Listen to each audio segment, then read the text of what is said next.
Hi, everybody, and welcome to the Destination Wedding Podcast, the show that talks about planning a stress free destination wedding with our firsthand insider tips, tools, and budget planning ideas, as well as the top destinations and the top rated resorts. Hi, this is Joe Leo, and I'm your host for today's show, brought to you by JBL Legends Travel, your romance travel specialists. JBL Legends Travel specializes in all inclusive destination weddings in Mexico and the Caribbean, as well as on a variety of cruise ships. And those of you that have been listening to our podcast already know that a little over 11 years ago, my wife and I started our own travel agency and we planned our own destination wedding. And since then, we have helped dozens of other couples plan their weddings and create their memories. If you're listening to this podcast, you're either thinking about planning a destination wedding and don't know where to start, or if it's even right for you, or you already started the planning process and realized how overwhelming it can be and how hard it is to find accurate and up to date information. In today's episode, we will be talking about choosing a destination wedding package.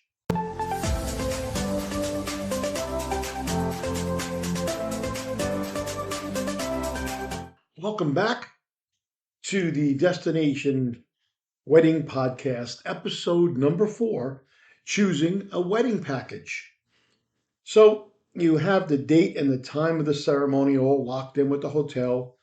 Your website is all set up and you have sent out the save the date cards with a link to the website to all your guests so that they can see all the details about the wedding.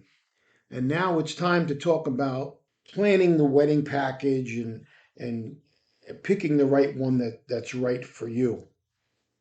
As I mentioned in a previous episode, you don't need to make a decision about the wedding package until about 3 to 4 months prior to the wedding. The main reason is so that you have an idea of the number of guests that will be attending the wedding. When you take a look at the wedding packages, you're going to see that they're set up so that they're tiered. You'll have one that's for up to 10 guests, and then the next level will be up to 25 guests, and then there'll be another one that's up to a maximum of 35 guests. Let me just say this, the wedding packages that are offered by the resorts and the cruise lines are just a suggestion, and they can be modified and customized to fit whatever you want. Let me also say that just because a wedding package says up to a maximum of 25 or 30 guests, that doesn't mean that you can't have more. You absolutely can, but there's a charge for the additional guests, depending on the type of package you picked. So let's say, for example, you picked a package that has an open bar and a private dinner reception on the beach or in one of the designated banquet areas of the resort. That package would range anywhere between $3,000 and $4,500 for up to 30 guests. Each additional guest in this case over that 30 that's allowed would cost you anywhere between $30 and $75 extra per person. And this is to cover the additional costs of the open bar and the food at the reception, plus any additional wait staff or bartenders that might be needed. That being said, there are also packages that will allow you to have a semi-private dinner with a set menu at one of the resort's specialty restaurants. So as you can see, you have a lot of different options available, and this is where the on-site wedding coordinator will help you to pick the package that's right for you and your budget. So the question really is, what do you want? Now, most of the packages already come with the basics, the location, the wedding coordinator and their team, recorded music during the ceremony, your bouquet and a boutonniere for the groom, and in some cases, some basic decorations on the beach or on the gazebo, if you chose that option for the wedding ceremony. Some of the other items that are available as add-ons to those packages at an additional cost, of course, include live music at the ceremony as opposed to recorded music. And this could be a guitar player, a saxophonist, a violinist, or even a singer. Perhaps you want different flowers and different decorations than those that come with that package, and as well as a DJ for music at the reception if you're having a private dinner party on the beach or wherever. And then the last decision that you'll need to make is, do you need hair and makeup the day of the wedding for yourself and or your bridal party, plus a photographer or videographer to capture the memories of the day. Now, all of the resorts and cruises have a list of in-house vendors that they recommend for music, flowers, decorations, hair, makeup, photography, and videography. And if you want to use your own outside vendor, they charge you a vendor fee, which can range anywhere from $500 to $700. Now, if you decide to take that route and use your own vendors, we do have some room for negotiation with some of the resorts. And in some cases, they will either reduce or waive the outside vendor fee.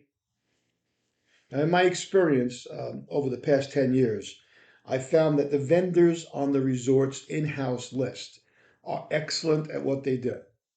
The other advantage to them is that the resort has backup vendors just in case any problems arise, which is something you need to keep in mind. If you hire an outside vendor that's not affiliated with the resort and they have an emergency or can't be there for some reason, then what are you going to do? Let's just talk for a minute about photography and videography, which in my opinion is one of the most important aspects to capturing the memories of your special day. The in-house vendors at these resorts work there week after week, and they know the ins and outs of these resorts.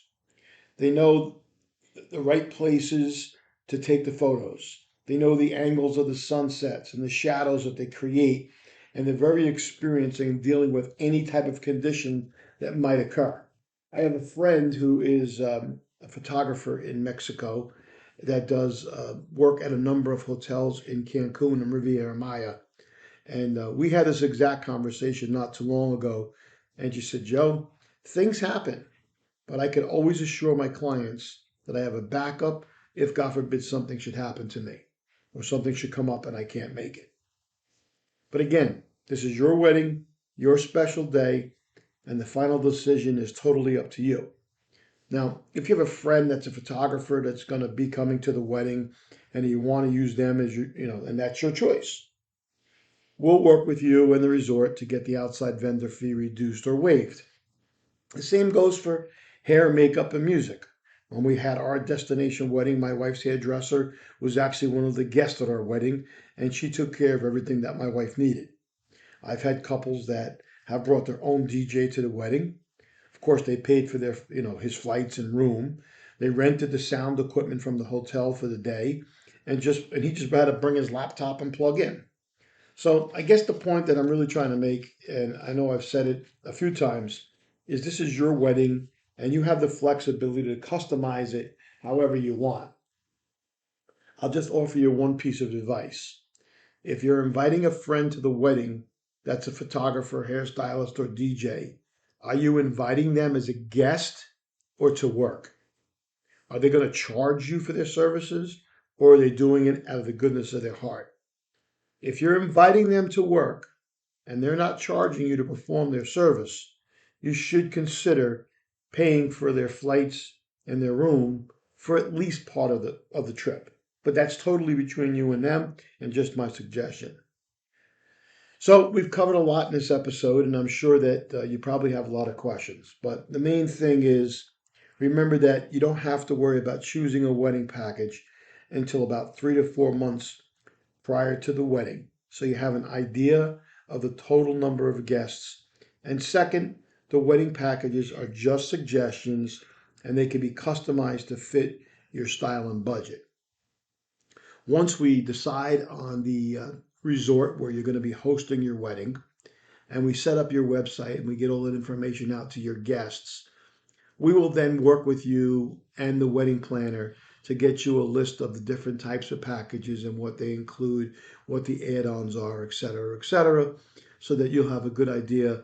Um, you could start to take a look at them and see where you want to be. You might like package A and package B and some type of a combination between those. But we'll work with you with that once we get everything all set up.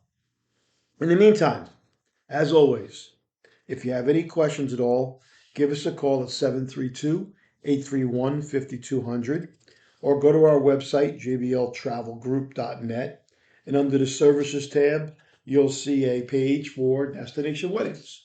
Or visit us at thedestinationweddingcouple.com, which is a new website that we created specifically for couples that are planning destination weddings.